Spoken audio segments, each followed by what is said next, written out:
join His Excellency, the Ambassador of Ireland, Mr. Patrick Duffy, who joins us from Malta. Thank you very much. Thank you, Your Excellency. Good evening, dear Leah, and good evening, Mr. Gooder. It's my pleasure to be with you and your viewers this evening. Thank you for having me. Thank you for being with us. Obviously, this month marks St. Patrick's Day, which was widely celebrated in Malta. I just wonder if you could share your plans. I know you've got some online events, and we'd love to hear some more about it. Sure, absolutely, Leah. Maybe picking up on what yourself and Mr. Gooder were saying. I mean, normally St. Patrick's month of March is a huge time for the creatives in Ireland and the Irish abroad. But, you know, like everything right now, as a global community, I mean, we continue to face great difficulties. And my thoughts are certainly with everybody here in Malta. I imagine as well, like similar to the Maltese diaspora, I'm conscious too of the sacrifice that the Irish abroad, including our Irish community here in Malta, have been making in the long periods that they have spent without seeing family and friends. And so with that in mind, look, St. Patrick's Day this year, it is moving online, and we in the embassy very much want to play our part in that and bring out some positivity as we all do our best to live through these challenging times. So yeah, certainly I'll run you through what we have planned. What we have done, and we hope everyone will enjoy it, we've organised a pre-recorded online event, and in reaching out to our community and the Friends of Ireland, we really want to help raise everyone's spirits.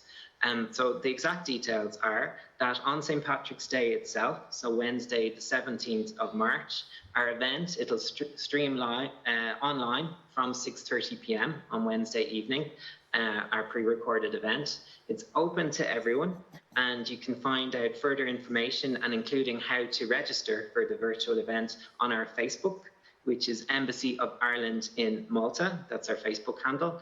Or go via our Twitter. Our Twitter handle is IrishEmb, E-M-B, Malta. But to give you maybe a bit of a preview of what to expect, it's a 30-minute online event.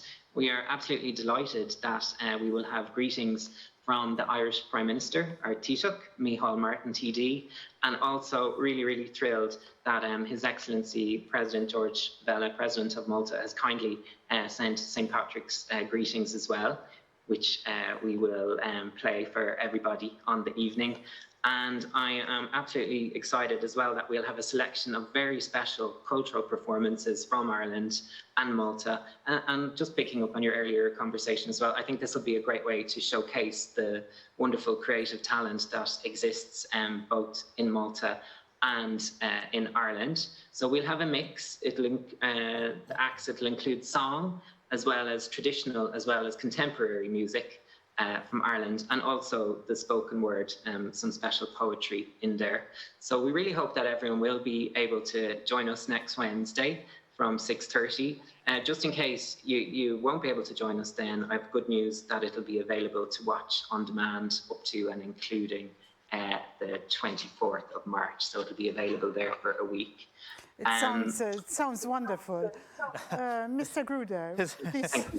Your Excellency, I used to be mayor of St. Julian's for a number of years, and you know that St. Patrick's Day, St. Patrick's Day has become huge in Malta, and practically everybody used to, and I'm sure they'll continue in the years to come over to St. Julian's. It used to be a huge feast, a big headache for the mayor actually, but I think in the past few years, St. Patrick's has also become part of our culture in a way, which I think is really a great thing. And hopefully when things come back to normal, we'll get back that as well. I think the Irish community in Malta have really left a huge effect, a very positive effect. And today it's become part of our cultural entertainment calendar, I would say, no? It's a day in the calendar which we Maltese all mark, but interestingly, I'd like you to share with our viewers, perhaps Your Excellency, the link with St. Bridget that we spoke about earlier today.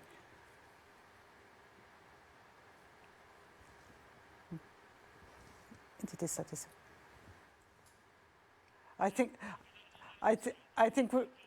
think we've got a technical problem. Oh, There he is. He's back. I think, did they fix it there? Can you hear me Yes, now? we can hear Yes, you yes. now. Thank you. Thank you.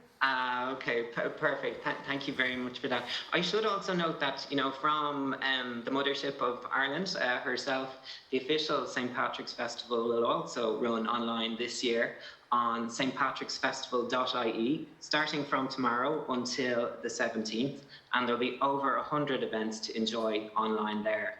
So, yes, Leah, in relation to St. Bridget is Ireland's female patron saint. Her feast day falls on the 1st of February. But now in Ireland, we have the month of February as when we celebrate the creativity of women.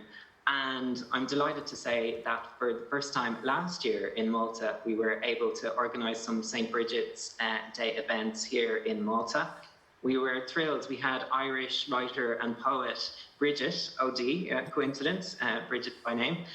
She came over to us and we had wonderful events in partnership with the National Museum of Archaeology, and also she did some sessions around poetry and that, Seamus poetry, with Junior College attached to University of Malta, and she ran a story workshop for young kids as well, which was super. And I'm delighted that Bridget joined us again this year, but online. It was great to have her.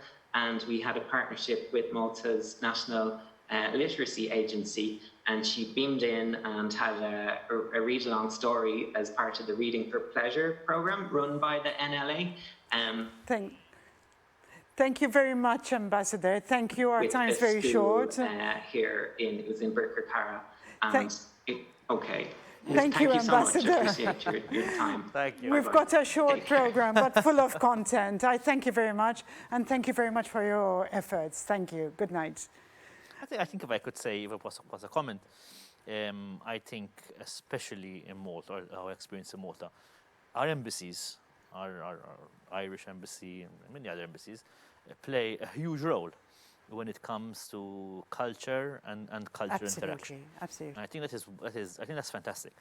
And it stems from the fact, and I strongly believe this, that why are embassies here at the end of the day? To bring people together, you know, to have a presence in a different country, to forge relationships for economic reasons, for cultural reasons, for social reasons, whatever. But there's no doubt that it's culture that brings people together. Yes. Culture goes beyond the language borders, beyond all borders. We're speaking about music, we're speaking about art, we're speaking about theatre. I think it really is a way to fuse nations together, to build stronger relationships, to bring stronger ties. And obviously, rightly so, embassies throughout the world have realized this and really invest a lot in culture. And I think something like this event plays a very important part. Today that we've got all these COVID restrictions, it does provide entertainment for us all who are at home. And thank God for online. Yes. Thank God for online, thank God for the internet.